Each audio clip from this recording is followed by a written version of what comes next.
This episode is brought to you by Temptations Cat Treats. Your cat will come running for the perfectly irresistible Temptations Creamy Puree and Temptations Lickable Spoon Cat Treats. The best time to feed lickable cat treats to your cat is anytime. Feed by hand for a playful moment, in a bowl for a creamy treat, or as a topper to make mealtime fun. Visit temptationstreats.com to learn more.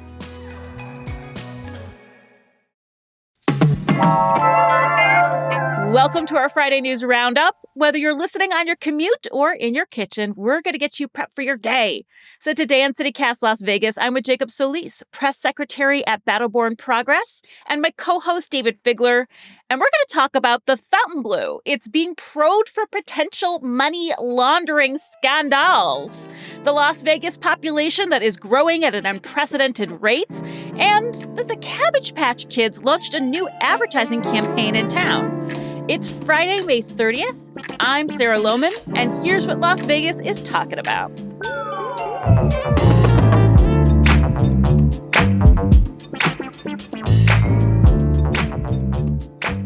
So before we get started today, I want to take a moment to acknowledge the brutal passing of longtime Las Vegas writer Matt Kellerman. Our condolences to those who loved him. Jacob, David, welcome to Friday. Hey, Sarah. Hey, Jacob. I'm glad it's Friday. Okay, so we're not going to hot ledge line this week because the ledge is almost done. Hot ledge line. We're going to do a total ledge roundup soon. So in case of that, we have, well, I mean, is that a heat wave or is it just our hot headline? Hot headline.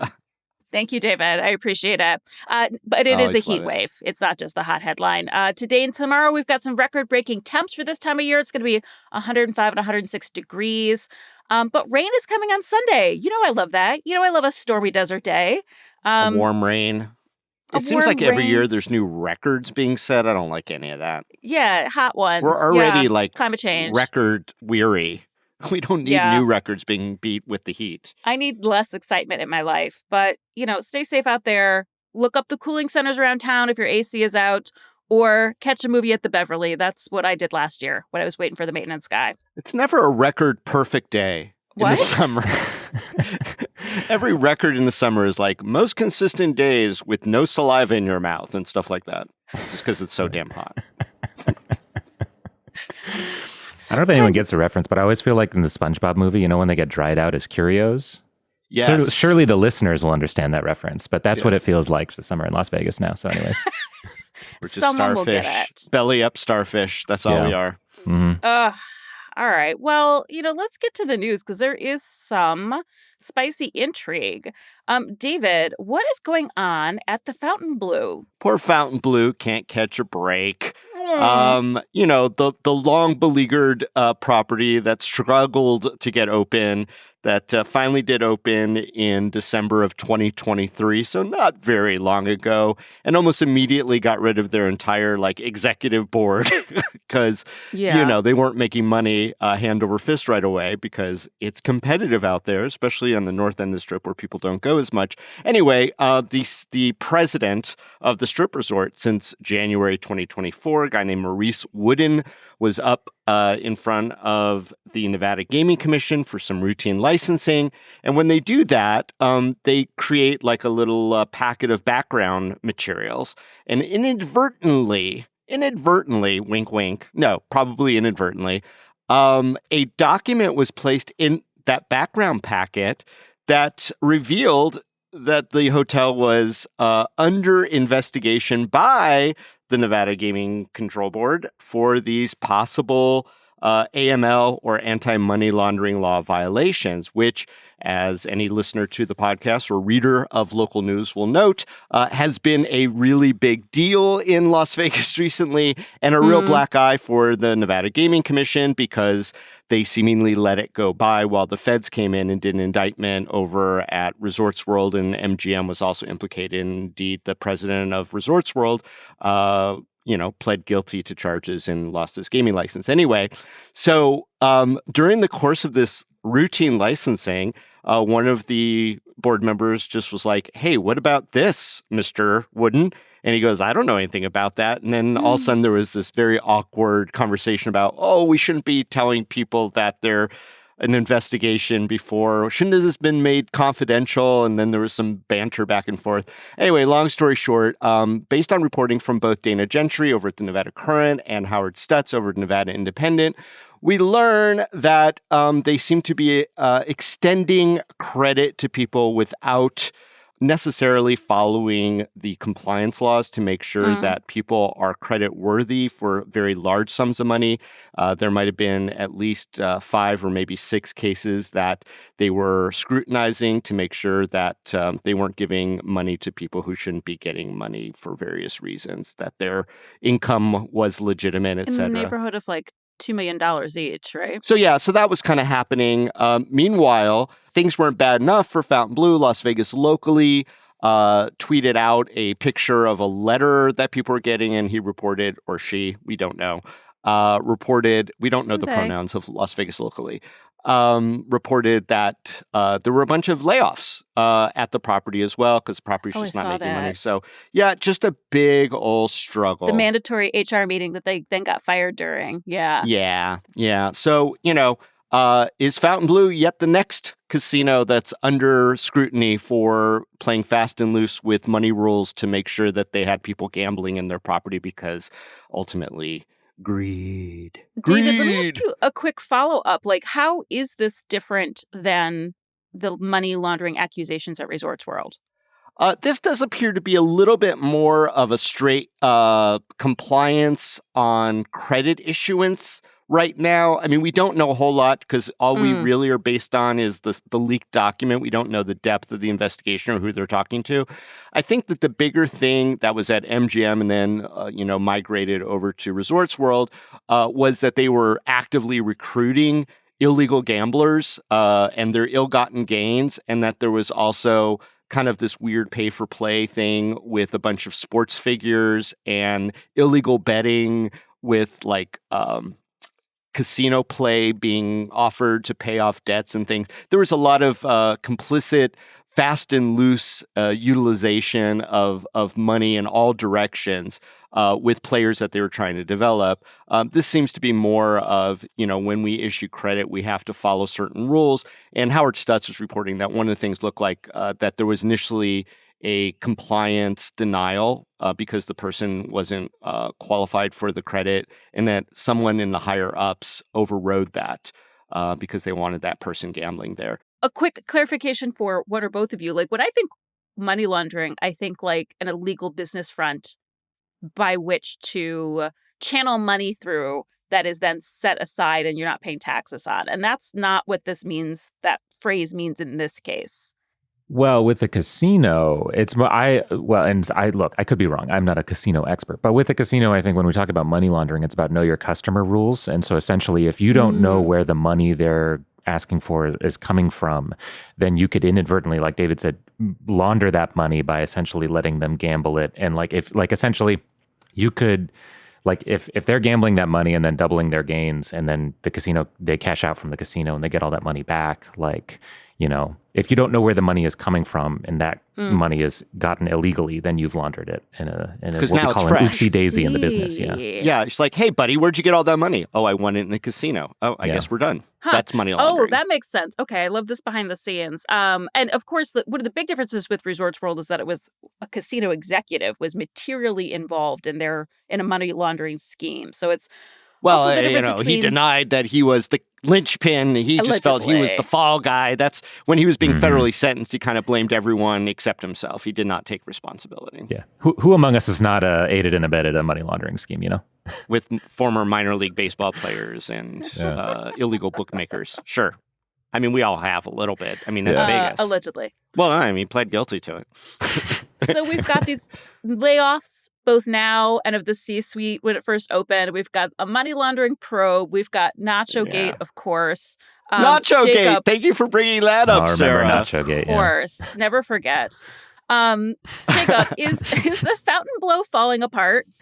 It's a good question. I mean, I think, look, Dave mentioned it earlier. It's tough to succeed on the north side of the strip. You're just far away from the action. And like the Fontainebleau's whole deal is like, we're the fancy pants casino. Pay no attention to the win, which is like tough when you're north of the win. So I think it's just like the premise is difficult. And also it's like the new kid on the block. So it has to establish like everyone's already got their favorite. If you're a high roller, I assume you've got your like place that you go to spend all that money. So how does the Fontainebleau like establish itself as like the new place to spend all that money? Hard thing to do. So I don't know. A good question. It is gorgeous in there, but gorgeous only goes so far. I've learned that in life. With my own personal personal attractiveness. Yes, and of course, like it already had this sort of like pallid curse over it, after being delayed for so long. I feel like it didn't sit like 16 years. Las Vegas in the first place. I mean, I'm curious too, because there's even been like a new resort, launched on the strip too. And of course, we've got the Hard Rock refurbishing the Mirage too. So, with Resorts World and Fontainebleau both struggling over years, I'm sort of curious what that will mean for any, like it ain't the 90s anymore, right? Like it seems like we need a major shift in what casinos are doing in order to bring something new to the strip. So I guess it's my question, for either of you, what do you think it takes for a new casino to succeed in Las Vegas today? What does success mean? And like, how do they need to invest to make that happen? It's a tough question because the economy goes up and down. We're not exactly recession proof, as we've proven in the last recession. People do like to gamble, but, we're also seeing a lot of nickel and diming, as we call it. I saw a tweet from Vital Vegas, who said that the MGM is charging people $25 surcharge to get plates when they get room service and forks and plates, forks, linens, and napkins. They're calling it classic service. It's crazy. But they also invite you to delight in the convenience of takeout service too. I've read the menu today. The writing is top notch. Top notch. Well, look, for Vegas, I mean, these modern casinos of the last like decade and a half or whatever, your city centers, your Fontainebleau, right? It's just these giant glass towers. Cool, whatever. I do yearn for whatever's going to happen with the Hard Rock and the big guitar hotel. Yeah, give me the kitsch back. Like, do I want to go to the Luxor and or the Excalibur? Not particularly, but I admire the attempt. And so I think there's something about Vegas that it's outrageous. Right? And casinos stopped being outrageous. This is a sweeping statement that I think has nothing to do with the economics of running a casino in 2025. But give me the giant guitar. That's what I want.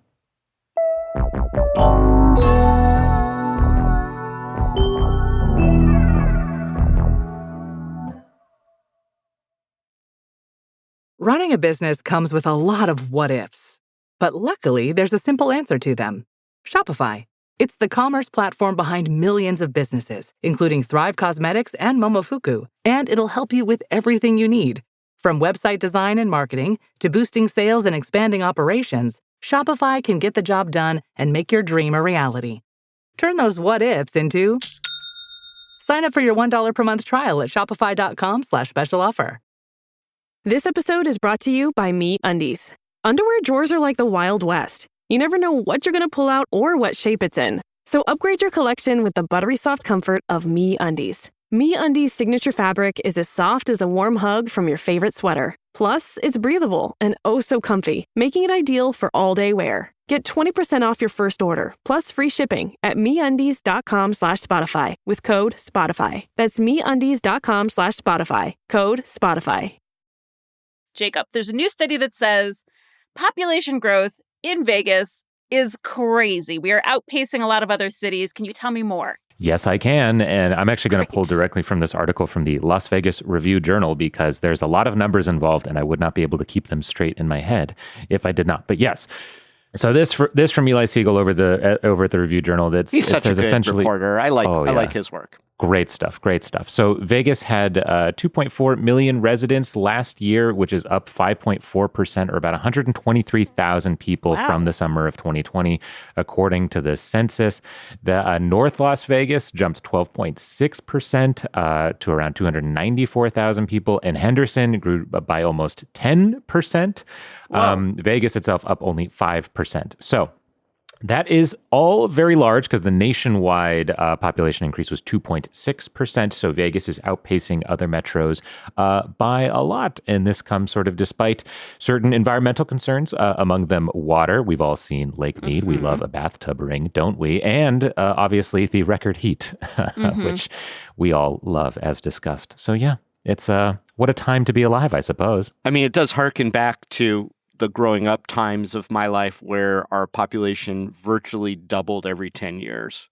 Whoa. So like between 1970 and 1980, 80, 90, 90 odd, it was like basically 250,000 people around 1970-ish, around there. I mean, I've been telling people that we're a city 2.3 million, and apparently that is a lie. We're now a city of 2.4 million. That's rearview mirror talk. Yeah. Mm-hmm. So, David, like, why are people still moving here? Like, we've mentioned the heats, we've mentioned the waters. We did not yet mention our low rankings on important metrics like education and healthcare. We don't rank high nationally on those things. So what is the pull here? Why are people coming here? I ask people who move here why they're moving here, and oftentimes it's, well, my parents retired there, so I'm just following them, or I have my significant other got a job opportunity and I followed them, or I just needed something new. And so I figured, why not Vegas? And so on that third category, I'm like, so why Vegas? And they go, well, you know, there's supposed to be lots of jobs and the cost of living is supposed to be really low. And I think that's just an old assessment that doesn't necessarily hold up anymore. And they don't find that out until they've been here for about a year. That it's not, you know, $500 a month rent anymore, and not plentiful buffets for $6.99 that you could fill your belly every night. Coming from New York or LA, the cost of living is significantly cheaper. You know, that's the myth, and I don't doubt it that it's true to some degree, but I don't think that it's as big a disparity as it maybe once was. And I think that I don't know, that sort of impression has lasted longer than the reality. Yeah. Well, I think with California, that's like the outlier example because you have the combo of extremely high cost of living for housing and like high state taxes.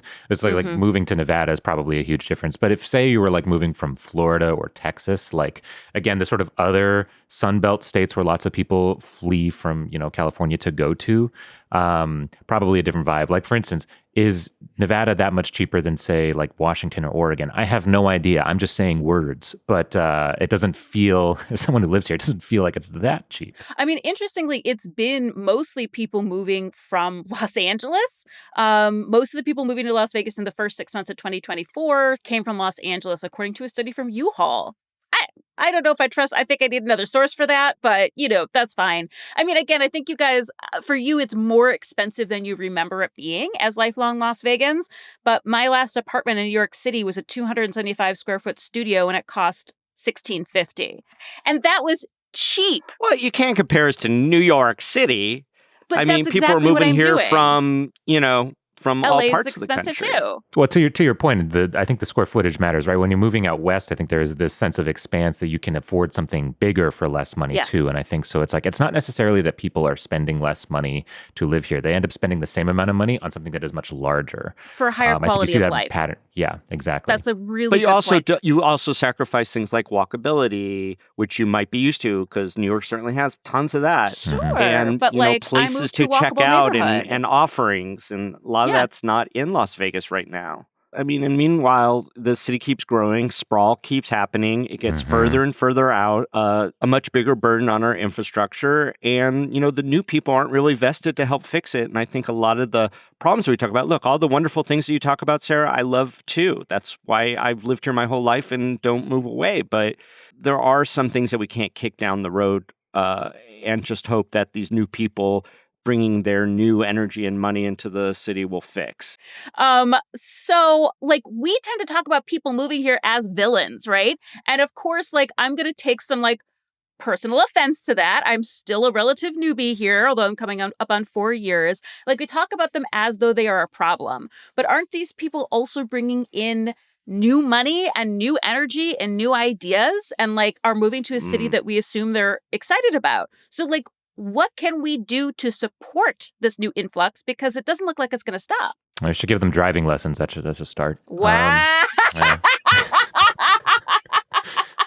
But You literally fell over laughing, Sarah. Wow, that is, woof. Wow. I think about it every day. But no, in all seriousness, I suppose what we really need is the infrastructure to actually support those people, because I think David's right to an extent that the default position when we sort of like accept that more people are moving to Las Vegas is to just build out. We don't have regional public transit, right? We don't have, we struggle with schools, right? And there's no tax base for that. Some of these are bigger legislative problems, like I think the property tax reform just died a week ago or whatever, so rip that. But there are things that I guess could be done, and if I want a simple answer to that question, what can we do to support these people? God, I wish there was better transit.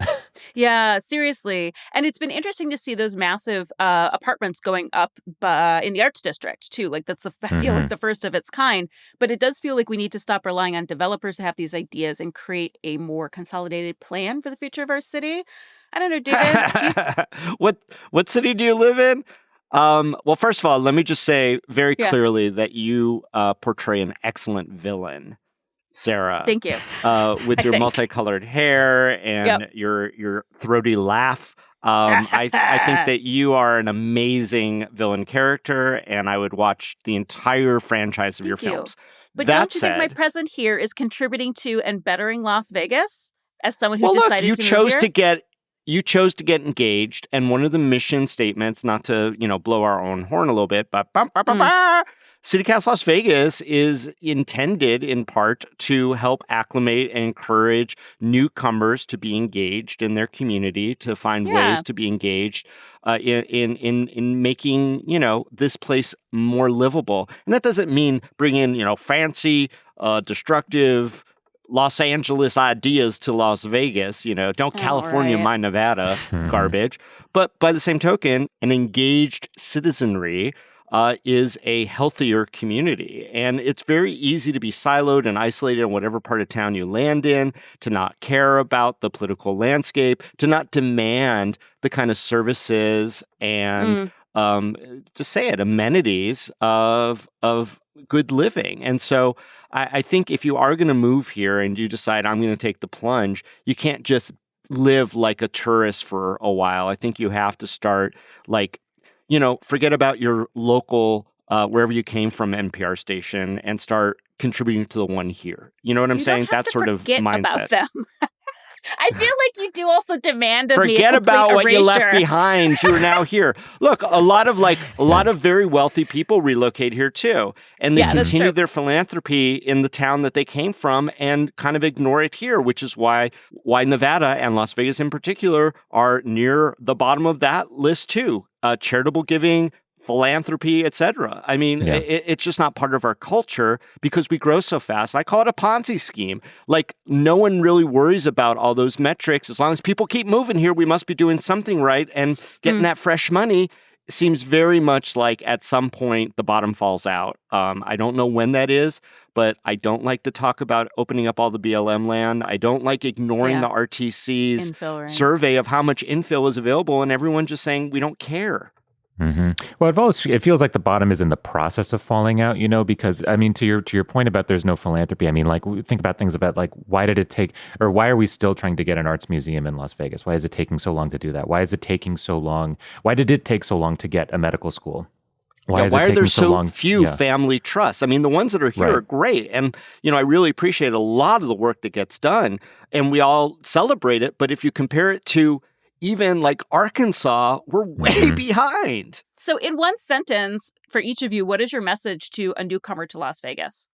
Learn the city. Learn the city. Don't just accept what's given to you. Do your own research. Learn the city. Yeah, drive around. If I had a different answer, I would say actually register to vote and pay attention to the form and just don't do it when you get a driver's license.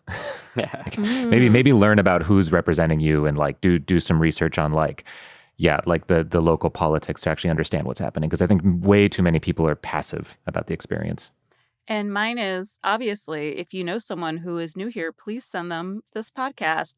I do have to say, though, that before I started working here, I was reading Hey Las Vegas and I was listening to the podcast. And that's how I would learn about stuff happening in my city, not just the news, but getting out into the community. So pass it along. This is our newcomers package right here.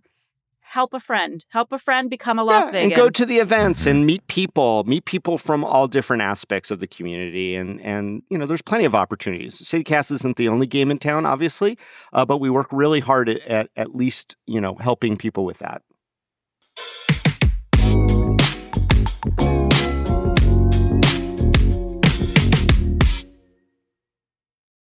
Ryan Reynolds here from Mint Mobile. I don't know if you knew this, but anyone can get the same premium wireless for $15 a month plan that I've been enjoying. It's not just for celebrities. So do like I did and have one of your assistants switch you to Mint Mobile today. I'm told it's super easy to do at mintmobile.com/switch. Upfront payment of $45 for 3-month plan, equivalent to $15 per month required. Intro rate first 3 months only, then full price plan options available. Taxes and fees extra. See full terms at mintmobile.com. Smart Water Alkaline with antioxidant. 9.5 plus pH, now in cans. Refreshing. Made for every way you move. Should I run a marathon? Let's start with finishing that water. Smart Water Alkaline with antioxidant, now in a sleek can. For those with a taste for taste. Grab yours today. All right, so last but not least, have you all seen those Cabbage Patch Kids? I think it's least. Oh, David. This is best. Wait, let me try this again. Yes. So last and best is, have you all seen those Cabbage Patch Kids billboards around town? I've not seen it with my own eyes, but I've seen it. I've not seen them with my own eyes, but I have seen them on social media. People are taking pictures and posting them. Jacob, have you seen them with your own eyes? I have also not seen them with my own eyes, but I have also seen the photos. So yeah. I'm sorry, I just have to believe that they're real. Las Vegans that were just like, get out in your city, drive around, get engaged. How could you miss them? They're everywhere. I literally saw one the other day and I was like, that's interesting. I sort of assumed that they were doing some sort of big relaunch, but that part is unclear. Basically, there is a convention coming up that's like it's the International Licensing Expo. So interestingly, like Cabbage Patch Kids essentially launched in Las Vegas at a very similar conference over 45 years ago. They would come up to like the gift shows, the kids shows, and that's how they were able to like build buyers here. Cabbage Patch Kids, I didn't actually have one growing up, although I am kind of the target generation. David, did you or your sisters have a Cabbage Patch Kids doll? No, we were Garbage Pail Kids. Yeah, same. The parody. Listen, the parody. My mom we like the stickers. My mom was a feminist, but also an ex-Catholic, so she didn't quite know how to be a feminist. So her way was just like not to get me baby dolls, which, you know what? Here I am. So I guess it worked out okay. So Cabbage Patch Kids are like these particular type of like babies and their lures that they burst out of cabbages. I don't know. I'm not asking you, Jacob, because I'm just assuming you're a little pudgy, young. they got adopted. It's a thing. But, they're still, I actually didn't realize that they were still being made. But obviously they are. And they now have this visual presence with this conference upcoming. The Las Vegas Review Journal reached out to the founder, Xavier Roberts, and said that Las Vegas holds a very special place in the heart of Cabbage Patch Kids. Over 45 years ago, we got our early start at the gift shows in Las Vegas, and it's incredible to see how far the city and our little kids have come since then. Vegas is an international crossroads and a vibrant, high-energy showcase for brands, making it a perfect backdrop to celebrate our legacy and future.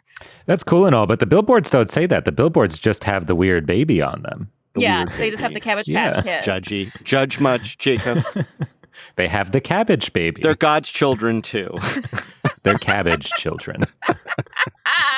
Shout out to Caitlin Lilly, who took the photos for the RJ. They're just great. Just these looming baby heads over I-50. It's very ominous. It's extraordinarily ominous. When I first saw it, I thought it had to be a mashup with Lil Darlings, because, they're very good with their creative billboards as well. Get a Cabbage Patch lap dance. Oh my God. Weird Meow Wolf thing, because you just don't really see Cabbage Patch Kids around. Like I said, I didn't realize they were still a toy that was being produced. And I'm sort of curious if there is going to be some big relaunch, like this kind of retro remaking. Let's talk about our own childhood. Please. So which nostalgic brand or toy from your childhood would you like to see on a Vegas billboard, potentially signifying a giant relaunch and recommitment to the brand? Well, I have an answer for this because I was a Lego kid as a kid. Lovely. And I'm unsurprised. crucially, though, it was not just Legos. It was Bionicles. What? And real heads know Bionicles. Do you not know what these are? I don't know what that is. Okay, Bionicles. No, they were like these little. Okay, they were these like little sci-fi like mech and action figures that you would build up because they were Lego pieces, and they were posable, and they had so much lore. There were comic books, years worth of comic books that came with Lego magazine that I got as a child. Yes, this is real. Look this up. Real heads know about Bionicles. So what I want, they have been dead forever. There's some problematic, like there was just a white guy who wrote all the background stories, and he was definitely just cribbing from like Polynesian like myth and stuff, and I don't think he was doing it in maybe the best way. Who knows? I haven't actually looked into any of this, but look, they should bring it back is all I'm saying. Put that on a billboard. Bring back Bionicles. Wow. Okay, without the cultural appropriation. I want to bring back the Slinky. I want a friggin' Slinky themed hotel where everything just sort of Just all stairs. turns over itself like constantly. I think it would be a lot of fun. I would love to see a Slinky go down the Luxor. I would love to see a Slinky do anything in Las Vegas. I'd love to see a Slinky get $1 million in credit without a proper background check. I would love to see Slinky technology taken to the next level, whatever that is. I just bring back the Slinky. That's what I'm saying. It's just such a great name too, Slinky. I'm just going to get weird and I'm going to say Popples. Probably no one. Sonia probably remembers Popples, executive producer Sonia Cho Swanson. Oh my God, yes, she says. At the time, they seemed normal. They were just sort of like a pillowy stuffed toy that came in different colors. That was like the peak of non-baby oriented female child entertainment in the 80s, that you have one thing that just came in different colors. Care Bears, Strawberry Shortcake, My Little Ponies, Popples. Yeah. And they had sort of a kangaroo pouch, but you could put, their children wouldn't go in there. You could put them entirely in their own flesh pouch. So now looking at that as an adult, it's very weird. Bring it back. Bring it back. Wow, all right, this is like the off-brand of all those. I mean, you mentioned all the ones that I know, Little Pony, etc. I've heard of. Popples. I've never heard of Popples. It's like the Squirt of of children's toys, like just the off-brand. Was it popular, Sarah? Yeah, I would say it was really popular. I would say it was equivalent to like a Squishmallow today as like a squishy toy, but like it didn't, they were all the same creature. They were sort of like a Jim Henson style labyrinth creature. Oh, that sounds cool. It was very stupid. It was just, you know, in the 80s, they were just like, let's make things in different colors and trick kids into thinking they have to have multiples of them. That's kind of it, I think. All right. So bring it back. Bring it all back. Why not? David and Jacob, thank you so much for being here. Always a wild ride. Love it. Yeah, thanks so much for having me.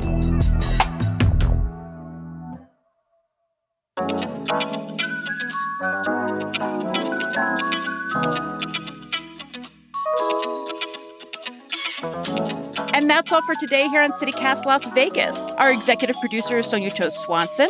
Our producer is Leila Mohammed. Our newsletter editor is Rob Castle-Reese. And our roving newsletter editor is Natalia Aldana. Our hosts are David Figler and me, Sarah Lohman. Music is by OG Moose, Epidemic Sound, and all the Komodos. We record this show on the traditional homelands of the Nawuvi, the Southern Paiute people. If you enjoyed this show, why not tell a friend, rate the show, leave us a review, and subscribe to our morning newsletter, Hey Las Vegas. We'll be back Monday morning with more news from around the city. Take care.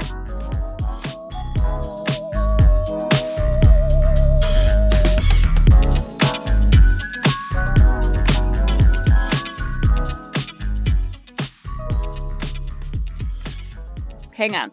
David, you have to stop cabbage patching. It's too distracting. Now I'm going to do the Running Man.